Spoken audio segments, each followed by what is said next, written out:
नमस्कार। उत्तर प्रदेश देश का ऐसा सूबा जो देश के सियासत में, समाज, संस्कृति में सबसे अलहदा पहचान रखता है। उत्तर प्रदेश जो मौजूदा वक्त में देश की सियासत की धुरी बना हुआ है। चाहे सत्ताधारी दल की बात करें तो उसने ये तय कर लिया है कि आने वाला चुनाव अब केवल और केवल उत्तर प्रदेश केंद्र में रहे, इसी के इर्द गिर्द हो। और उसमें भी उनका सबसे प्रिय सियासी एजेंडा मंदिर वहीं बनाया है। जी हाँ, ये एक सियासत है। सियासत को सियासत की तरह ही देखा जाए। और ये बात हम ही नहीं, बहुत सारे लोग कह रहे हैं। उत्तर प्रदेश इसको लेकर चर्चा में बना हुआ है। और वहीं दूसरी तरफ उत्तर प्रदेश विपक्षी दलों के लिए भी एक केंद्रीय धुरी बना हुआ है।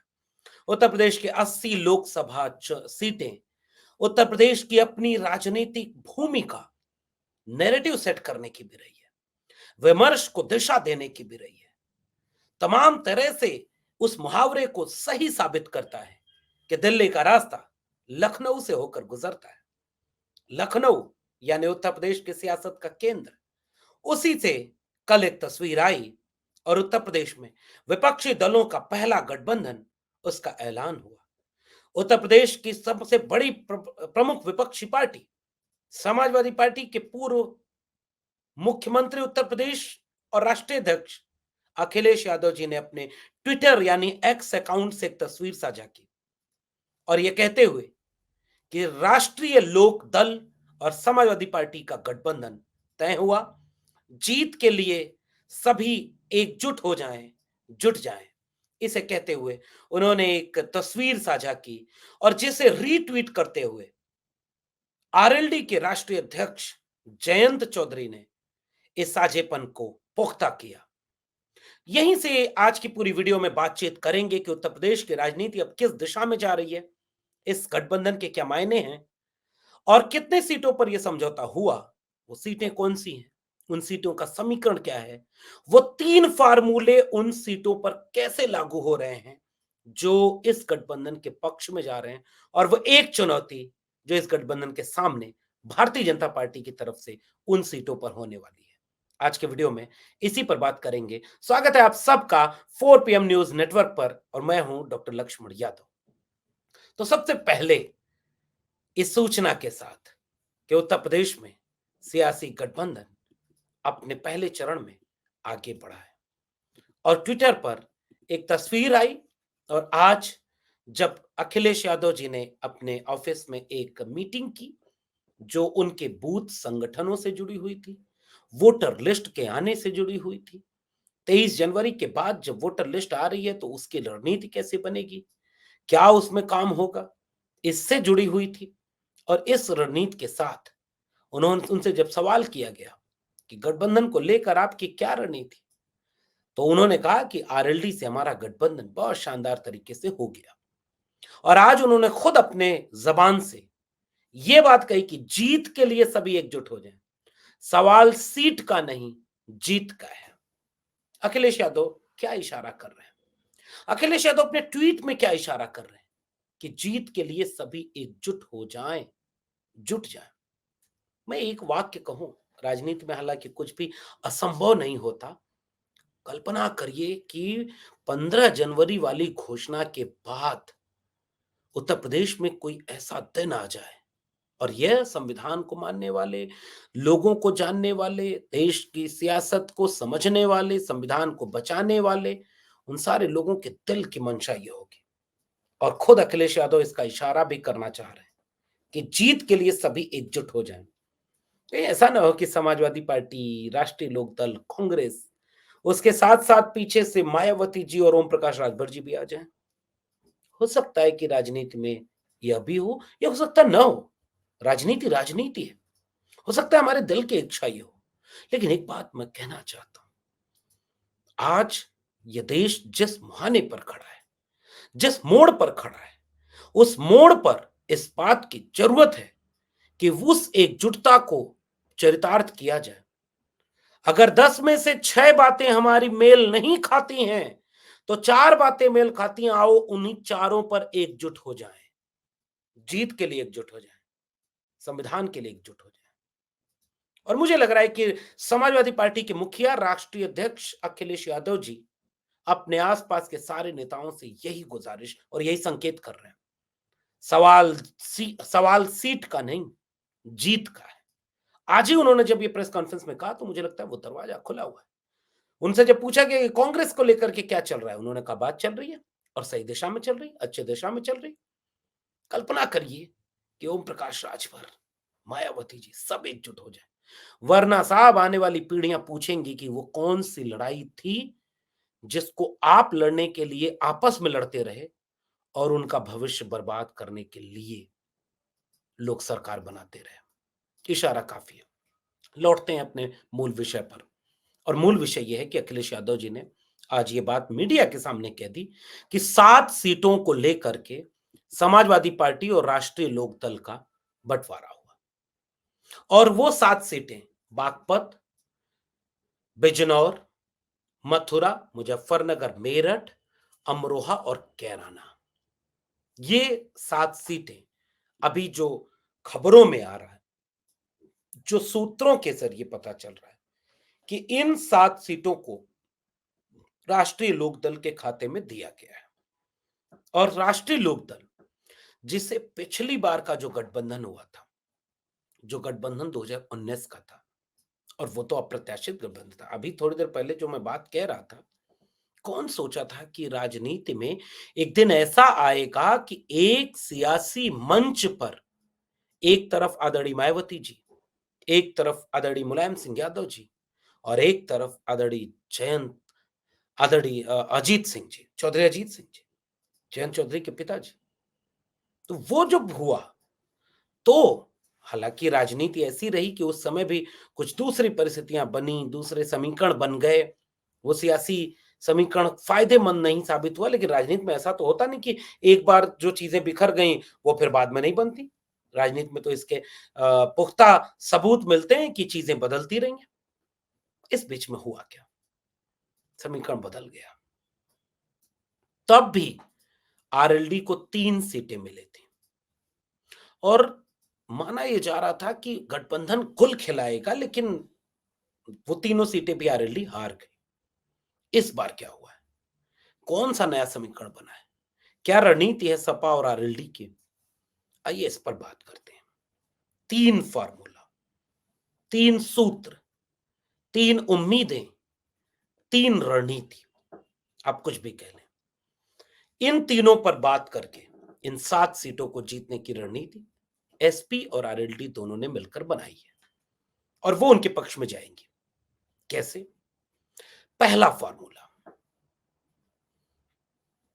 जिस तबके को आरएलडी रिप्रेजेंट करती है उसका इतिहास देखिए।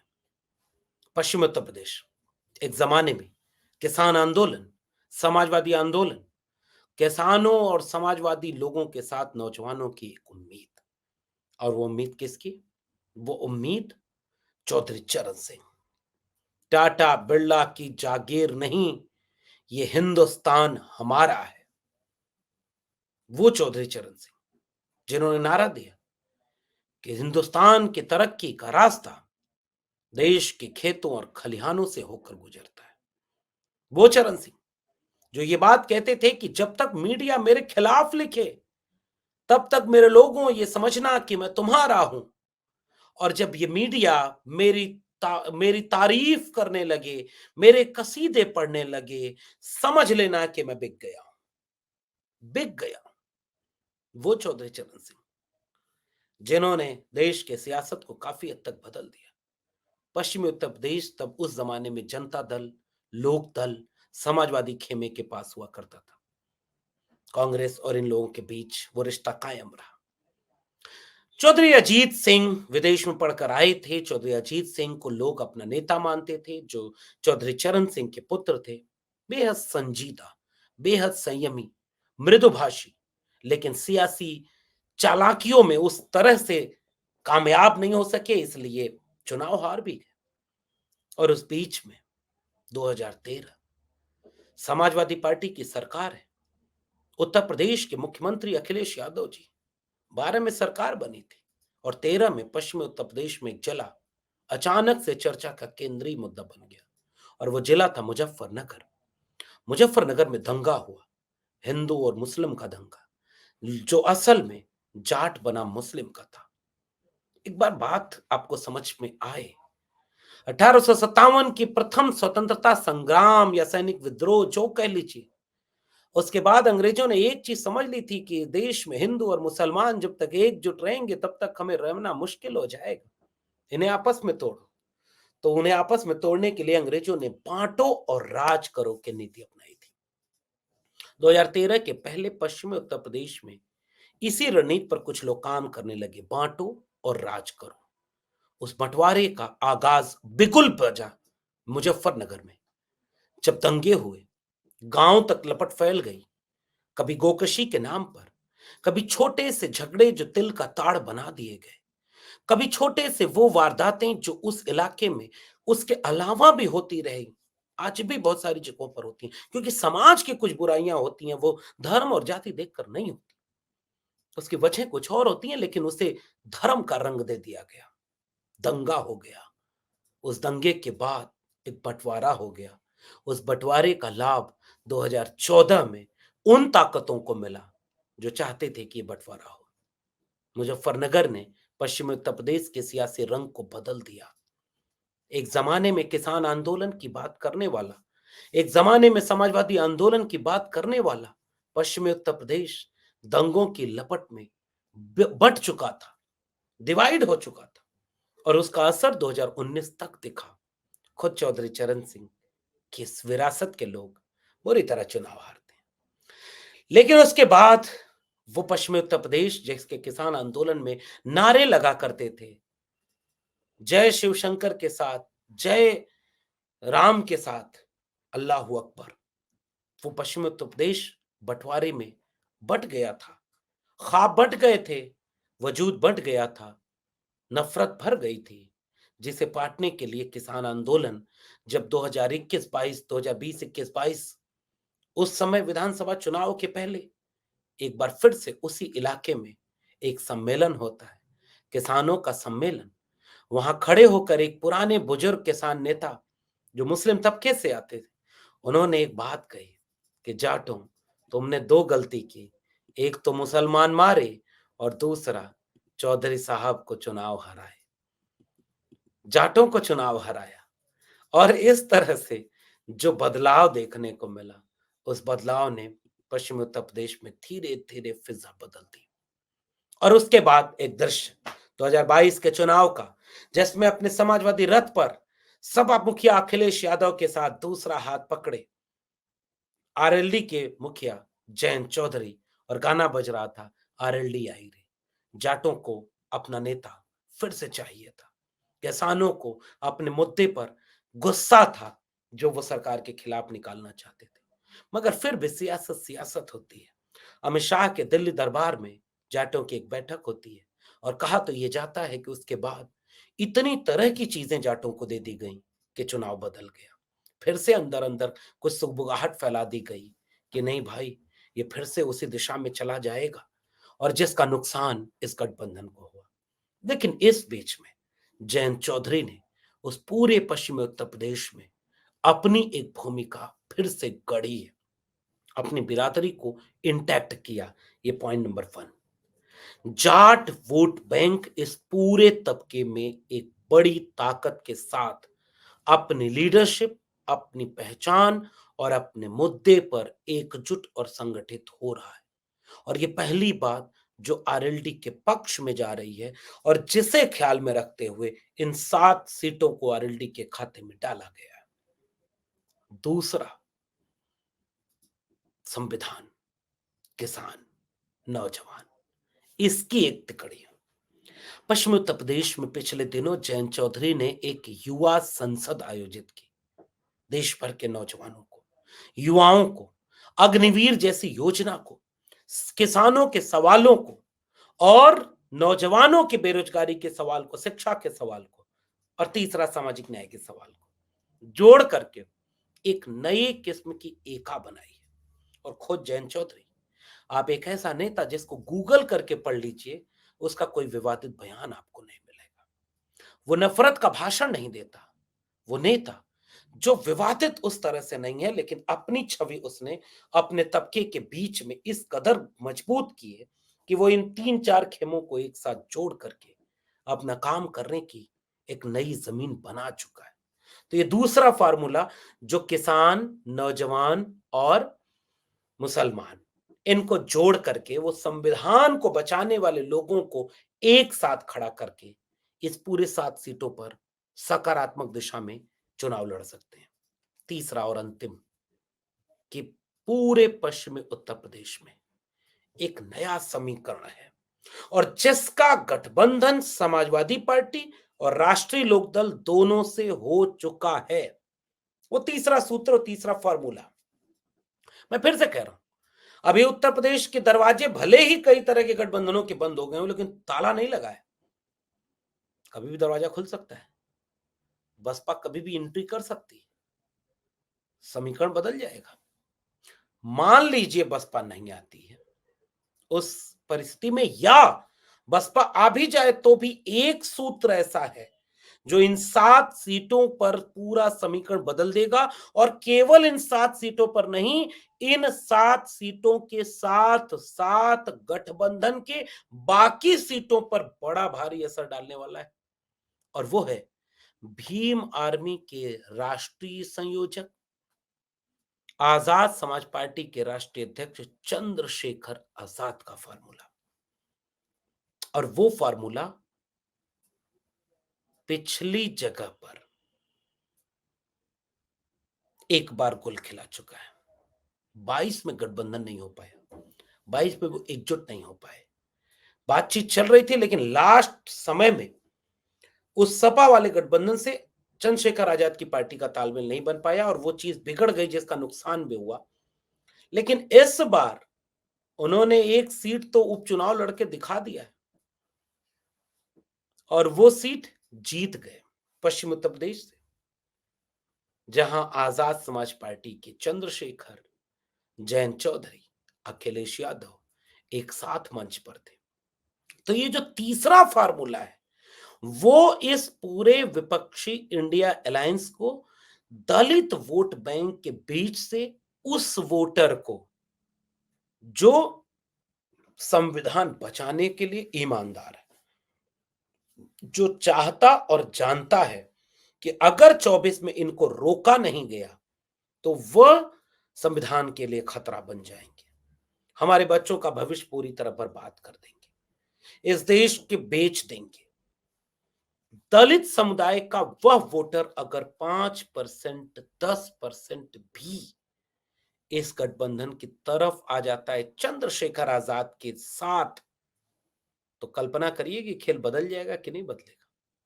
और यह तीसरा फार्मूला है जिसको लेकर इंडिया गठबंधन अब यूपी में काम करने जा रहा है।